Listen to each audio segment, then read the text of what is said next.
Dear student, today our next part of this chapter, that is work, power and energy, that is part 4. In my earlier part, I explained you about the amount of work done. Okay. So today's topics will be your power and energy. Okay. So today's topic is your power and energy. Especially today we will discuss about these 2 points. Now, power and energy. So your first part is your power. So your question arises, what is power? What is power? As you know, as far as the definition is concerned, the rate of doing work or energy consumed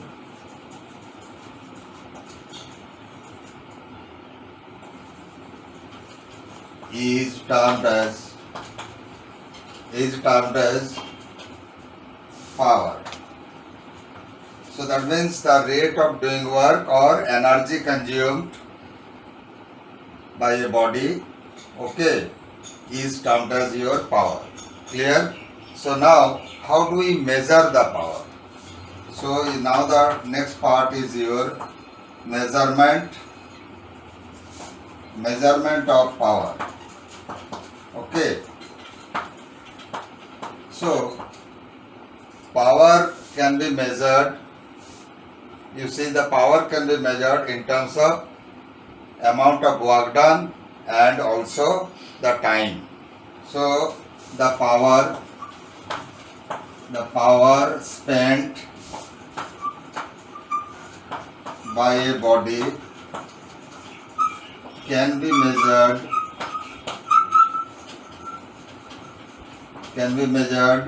by the amount of work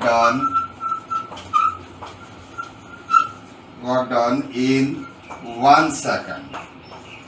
So how much work a body or a source spent, how much work a body done in 1 second can be measured by the power spent by that body. Okay. Let us consider W be the amount of work done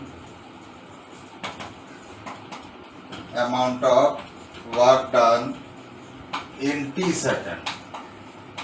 So if we do unitary method, so in T second amount of work done is W.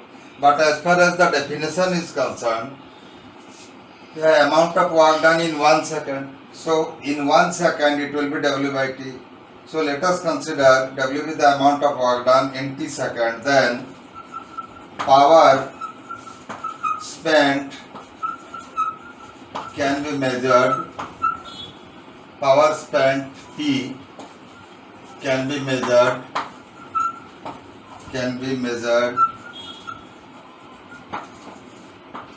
by the expression P equal W by T. Okay. So power spent can be measured by the amount of work done and total time taken. Or you can say energy consumed by a body in time T second. Then this ratio is also given as your power, either work or energy. Okay, clear? So from this expression it is clear that the factors responsible for power spent by a body depends upon 2 factors. So power spent by a body depends upon 2 factors. First one is your amount of work done by the body, okay, and number 2 is your time taken. How much time takes to complete the work, time taken. So this ratio of work done by the source and time taken for completing that work. So this ratio will give you the work done per unit time. So this will be your power spent by a body. Again, the relation between power,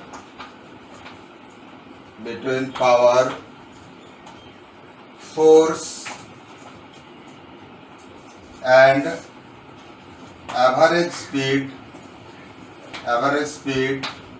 that is power is your P, force is your F, and average speed is your V, or you can say average velocity also, because the speed is directed towards the direction of force. Okay, so we have to now derive the expression, which expression relates the magnitude of force as well as the speed acquired along the direction of force and the power.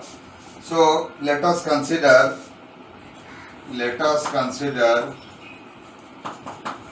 a body acted upon by a force of F Newton and displaces the body, say d meter, along the direction of force,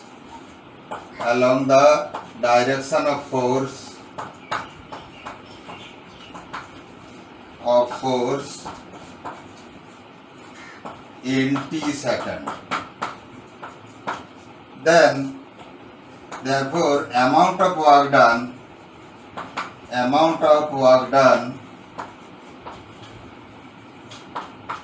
W can be measured by the magnitude of force into displacement. Okay, because the displacement takes place along the direction of force. You say this is your equation 1. So W is the amount of work done, which can be expressed in force and displacement. Okay, the product of force and displacement. Now time taken is your t second. Clear? Therefore power can be expressed as, power spent can be expressed as work done by time taken. Clear?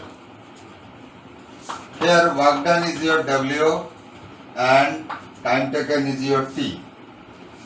From equation 1, if you will substitute the value of W, that is your F into, so P equal F into D, F Newton and D meter by T second. Okay, so now you see this is your force and this is your D meter by T second. So in this case, displacement by time will give you the average speed or average velocity along the direction of force. So clear? So P can be written as F into V. Okay? So here V represent your dm by T. That is average speed, you can say. So this is the exact relation that we had determined. Okay, so here the relation between power, force and the average speed or velocity along the direction of force. Now we will see various unit of power. Okay, unit of power. So unit of power is SI unit of power. SI unit of power is watt. SI, which is represented as W, denoted as W. So SI unit of power is watt. And you know one thing, since power as the work done is a scalar quantity and time is also scalar. So work done and time, this ratio in power is also a scalar quantity. Okay, clear? Now define one work. Define 1 watt. Okay, define 1 watt. So when 1 joule of work is done in 1 second, then power spent is said to be 1 watt. That means 1 watt equal 1 joule by 1 second. There are bigger unit of power also. So one bigger unit is your kilowatt. Kilowatt means 1000 watt.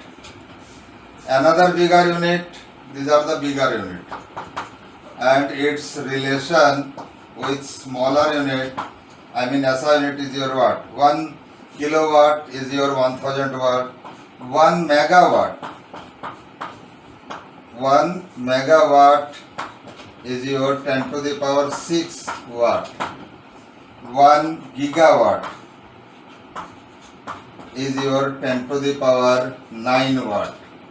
So these are the bigger units. One more bigger unit which is generally used in mechanical engineering, that is horsepower. 1 horsepower is equal 746 watt. 1 horsepower is your 746 watt. Okay, this much is sufficient for your power. Now I will express you about your energy. Okay, should I remove it? Now the second topic is your energy. As we know that the capacity to do work is termed as energy. The capacity to do work is termed as energy. So energy can be measured in terms of amount of work done. How much a person or a body or a machine is capable, that will be measured in terms of the amount of work done. And in this case, when a body does work, then what will happen? Then energy decreases. Energy decreases. When a body does work on another body, what will happen? Energy decreases.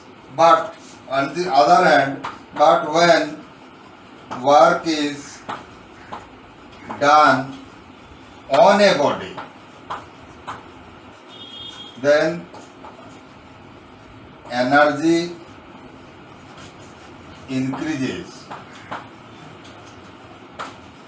So when work is done by a body, when a body does work or when work is done by a body, same meaning. When a body does work means when work is done by a body on another body, what will happen? Then energy of that body which does the work decreases. But when work is done on a body, okay, then the energy of that body increases. Okay, clear? So energy is measured in terms of amount of work done. It is clear?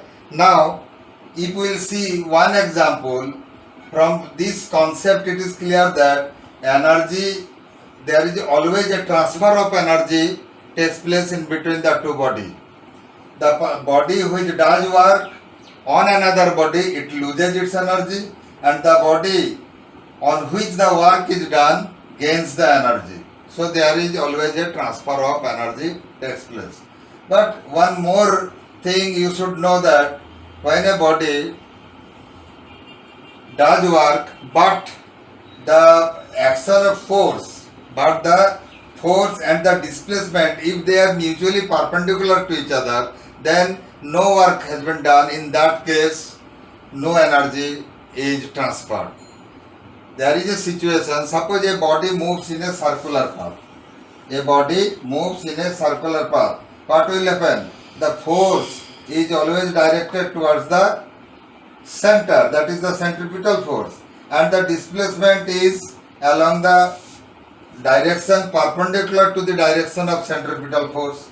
So in that case what will happen? In that case there is work done is zero, because you know in your work done when theta is 90 degree, angle between force and displacement, if it is 90 degree, then cos 90 is your zero, so amount of work done is zero. As work done is zero, that means there is no transfer of energy takes place while it moves along a circular path. It is clear? Okay. Now we will see various units of energy. SI unit of energy is your joule. It is denoted by J. And bigger unit is your kilojoule. Bigger unit is kilojoule. Okay, so that means 1 kilojoule is your 1000 joule. Not only that, if you will consider the definition of your power, power is also energy consumed by time. So in this case, energy can be expressed as power into time. Energy can be expressed as power into time. So if the unit of power is your watt and time is your second, then energy, the unit of energy is your joule. So because both are in the SI unit, so 1 joule can also be expressed as 1 watt of power spent for 1 second.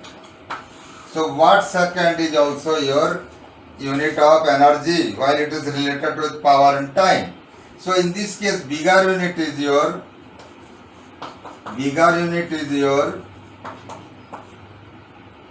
kilowatt hour.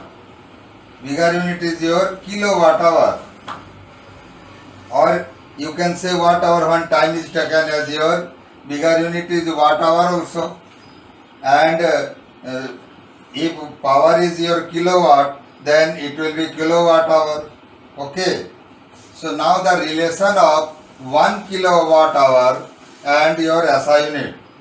1 kilowatt hour is your 1000 watt into 1 hour. So this will be your 1000 watt into 60 into 60, this much of second. So this will be your 36 joule. Watt second is your joule. In scientific notation it is 3.6 into 10 to the power 6 joule. Okay, and this is your all about. There are for smaller unit, you know, subatomic particles, the energy of subatomic particles are expressed in your electron volt. Subatomic particles are expressed, energy of subatomic particle is your electron volt. Electron volt. That is denoted as small e and v. So if we will define what is 1 electron volt, that means energy required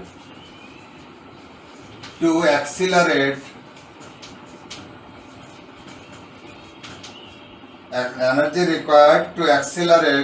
one electron in between 2 points. So energy required to accelerate one electron in between 2 points having potential difference of 1 volt. Because volt is the unit of your potential difference. So that means suppose these are the 2 points. Okay. Here the potential is your VA and here the potential is VB.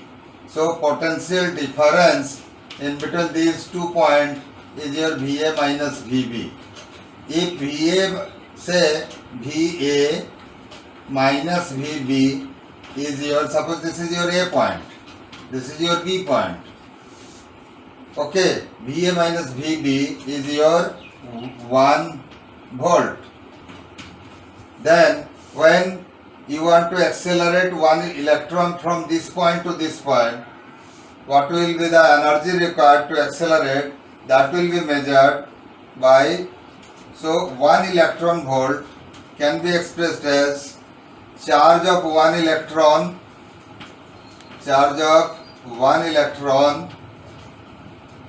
into your potential difference. So that means 1.6 into 10 to the power minus 19 coulomb into 1 volt. So this will be, this is your 1.6 into 10 to the power minus 19 joule. So 1 electron volt is your 1.6 into 10 to the power minus 19 joule. Okay, so this is the unit by which we can express the energy of subatomic particle. Clear? For common unit of energy is your calorie, that is generally used to measure the heat. So define 1 calorie.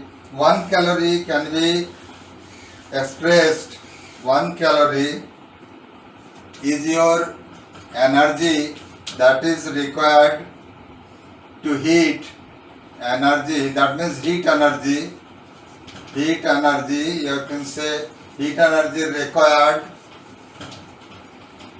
to raise the temperature of 1 gram of water